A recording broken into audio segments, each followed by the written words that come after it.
এক গ্রামে বিমলা নামে এক গরিব মহিলা তার ছেলে রোশন আর বৌমা গৌরীর সাথে থাকত।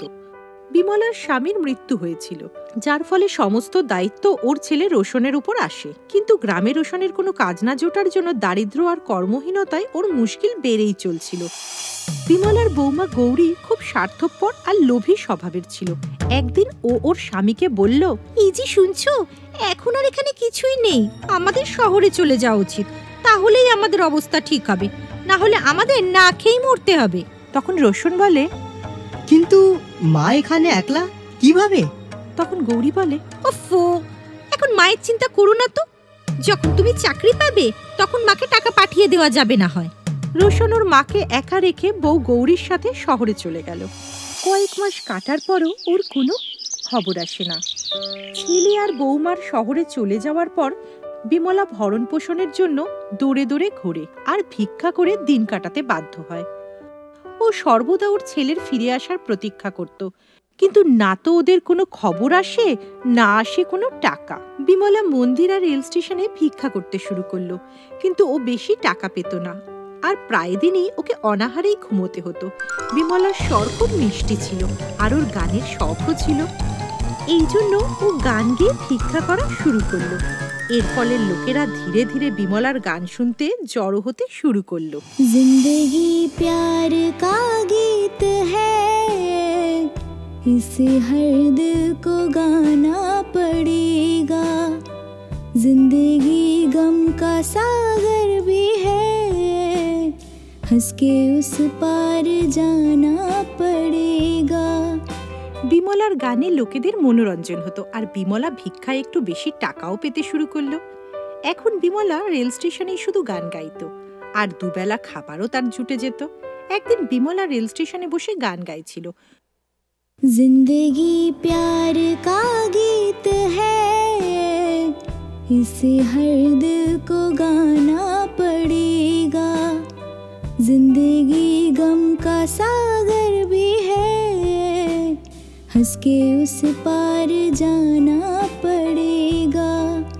তখনই ওখানে একজন সজ্জন ব্যক্তি যার নাম ছিল অলোক, সে বিমলার কাছে আসে। অলোক ছিল একজন চিত্র পরিচালক। ও বিমলার এত সুরেলা গান শুনে আশ্চর্য হয়ে যায়। ও বিমলার কাছে এসে বলে, মা, আমি আপনার গান শুনেছি, আপনি খুবই মিষ্টি সুরে গান করেন। আমি চাই আপনি আমার নতুন ফিল্মে গান গান। আমি আপনার মতনই একজন নতুন সিঙ্গার খুঁজছিলাম। এটা শুনে বিমলার চোখে জল এসে যায়। অলোক বিমলাকে নিজের সাথে মুম্বাই নিয়ে যায় আর বিমলাকে দিয়ে নিজের ফিল্মে গানও গাওয়ায়, আর এর বদলে বিমলা অনেক টাকাও পায়। দেখতে দেখতে বিমলার গান সব জায়গায় শোনা যেতে থাকে আর লোকে পছন্দও করে। ও সব জায়গায় বিখ্যাত হয়ে যায়। এখন বিমলার জীবন পুরোই বদলে গিয়েছিল। ও একজন ভিখারিনী থেকে বিখ্যাত গায়িকা হয়ে গিয়েছিল। ওকে টিভি, খবরের কাগজ সব জায়গায় দেখা যেতে লাগলো। একদিন যখন গৌরী ওর শাশুড়ি বিমলাকে টিভিতে দেখে তো হতবাক হয়ে গেল। ওর মনে টাকার লোভ হলো। ও তখনই এই কথা ওর স্বামী রোশনকে জানায় আর বলে, এই শুনছো, দেখো মাকে টিভিতে দেখাচ্ছে, এখন তো উনি খুব বিখ্যাত আর বড়লোক হয়ে গেছেন, কত বছর কেটে গেছে মাকে দেখিনি, চলো না আমাদের এখন ওনার কাছে যাওয়া উচিত, আমরা ছাড়া ওনার আর কেই বা আছে।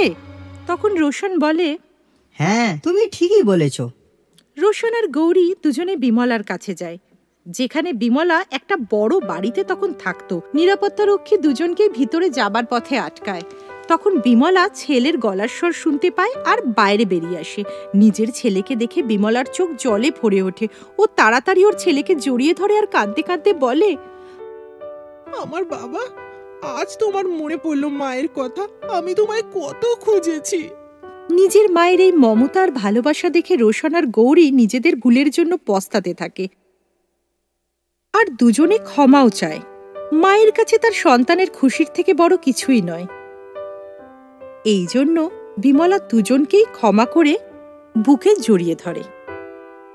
তাহলে বাচ্চারা, মায়ের খুশির থেকে বড় পৃথিবীতে আর কিছুই হয় না। এই জন্য আমাদের স্বার্থ ত্যাগ করা উচিত আর বাবা মাকে কখনোই অসহায়ভাবে একলা ছেড়ে দেওয়া উচিত নয়।